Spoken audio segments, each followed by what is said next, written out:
Selamat malam, Bapak Ibu semuanya. Perkenalkan, nama saya Siswoko dari Tulungagung, Jawa Timur. Senang sekali saya pada malam hari ini bisa bersama-sama Bapak Ibu semua untuk mengikuti webinar pada malam hari ini.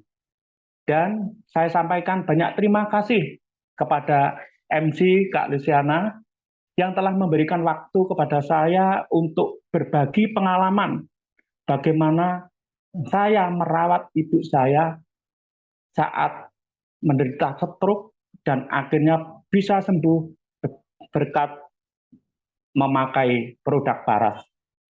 Tapi sebelum saya memulai cerita, mungkin dari operator bisa diputarkan saat-saat saya merasakan bahagia dan kebahagiaan itu tidak bisa saya nilai besarnya karena melihat ibu saya sudah bisa berdiri dan jalan lagi.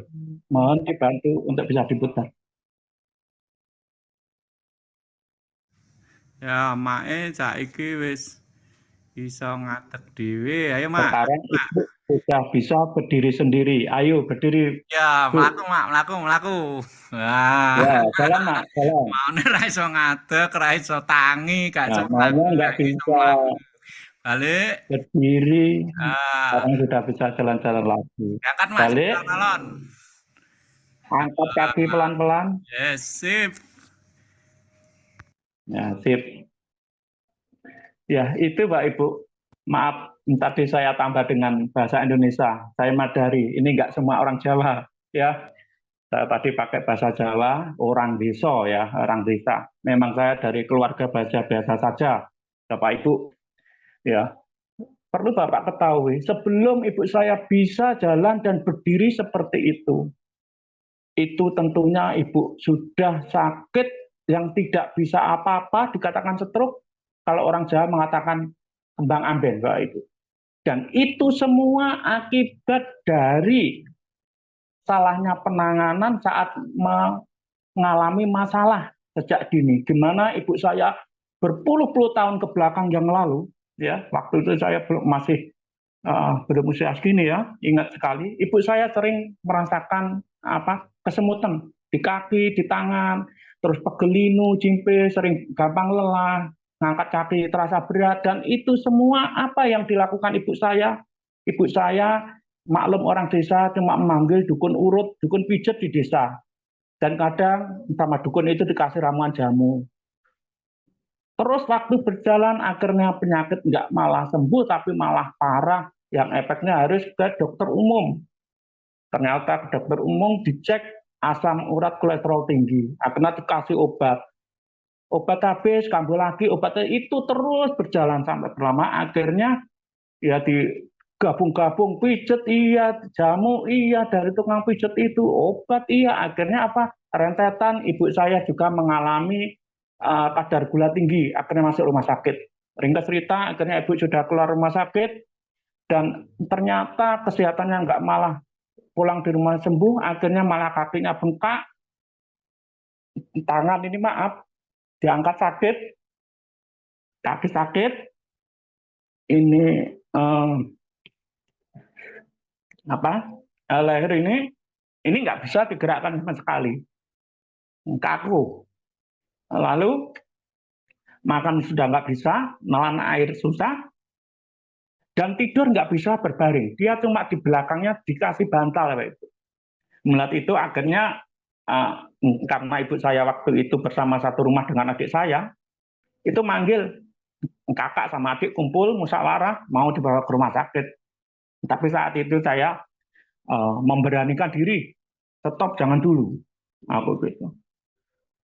Ini coba akan saya balur pakai plastik satu botol dan sampel satu. Coba dilihat kalau nggak ada perubahan reaksi yang positif, saya bayu nurut. Tapi kalau iya, ayo kita sama-sama untuk ibu ini menggunakan produk ini aja. Biar saya yang nanti membalurkan. Akhirnya oke, Pagi saya balur, siang saya balur, malam saya balur. Apa yang terjadi, Pak Ibu? Yang semula susah tidur ibu saya itu, ibu saya tidurnya enak sampai bangunnya itu kesiangan, membangkong orang kata itu. Dan buang air kencingnya banyak sekali, pampasnya itu sampai penuh, ya sampai di kasurnya itu basah. Nah, semenjak itulah akhirnya saya tunjukkan bahwa ini reaksi yang sangat bagus, dan ibu saya tanya bagaimana rasa badannya hari ini dibandingkan yang kemarin, dia mengatakan lebih enak. Akhirnya kakak sama adik menyetujui untuk menjalankan itu. Akhirnya adik saya balur, yang saya balurkan di sepanjang tulang belakang sampai tulang ekor, telapak kaki, sela-sela jari, dan bagian yang bermasalah. Itu lama saya membalurnya untuk khusus di bagian yang bermasalah. Dan karena waktu itu dia susah untuk minum, itu pun tetap saya usahakan masuk air itu lewat sedotan, itu dikit-dikit air putih hangat, dan sesudahnya juga, dan sering-sering itu saya suruh minum. Apa yang terjadi setelah itu saya lakukan, Mbak Ibu? Ternyata berangsur-angsur yang bengkak-bengkak itu kempes, terus ini leher ini sudah bisa goyang-goyang, terus lalu untuk duduk itu bantal itu tiap hari itu berkurang satu gitu ya. Jadi karena ada 4 atau berapa kemarin belakang itu, sekarang duduk gini untuk nahan, itu saya kurangi satu-satu, akhirnya bisa tidur lurus. Itu perkembangan yang saya lihat saja. Setelah kira-kira ibu itu bisa di berjalan sambil dipegangi gitu, bisa jalan, ibu saya bawa ke rumah saya biar saya bisa lebih fokus untuk memperhatikannya. Akhirnya saya bawa ke rumah saya, ya itu tadi, tetap saya belurkan seperti itu, plus saya jemur setelah dibalur pagi hari, tentunya mandi, habis dimandiin, terus saya balur, itu saya jemur di terik matahari, dan saya biasanya mengambil waktunya antara jam 8 sampai jam 9 pagi. Dan itu waktunya antara 15 sampai 30 menit. Hari pertama itu nggak keluar sama sekali keringet, kedua belum, ketiga baru seperti embun gitu di dahi sini, itu saya senang sekali.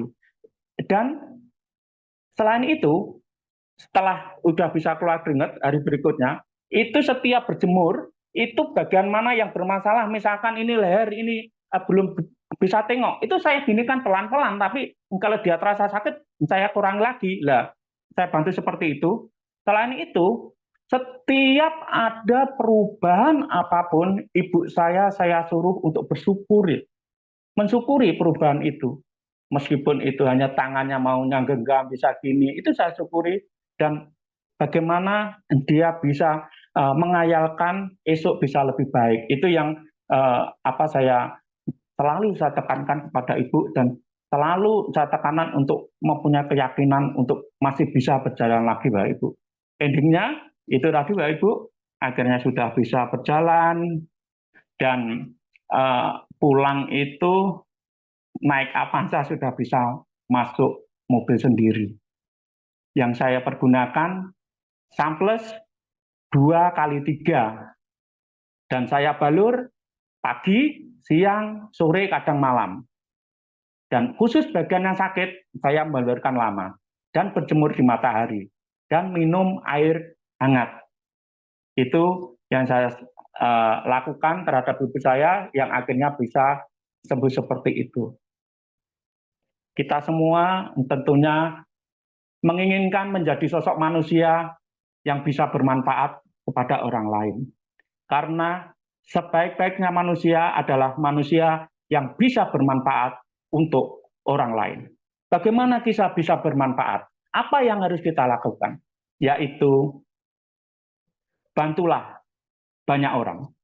Kalau belum bisa membantu banyak orang, bantulah sedikit orang. Kalau belum bisa mampu membantu sedikit orang, bantulah satu orang. Kalaupun dipaksa belum mampu membantu satu orang, apa yang harus dilakukan? Jangan membuat susah orang lain. Sekian yang perlu saya sharingkan. Apabila ada kata atau apa yang kurang berkenan, Saya mohon maaf yang sebesar-besarnya.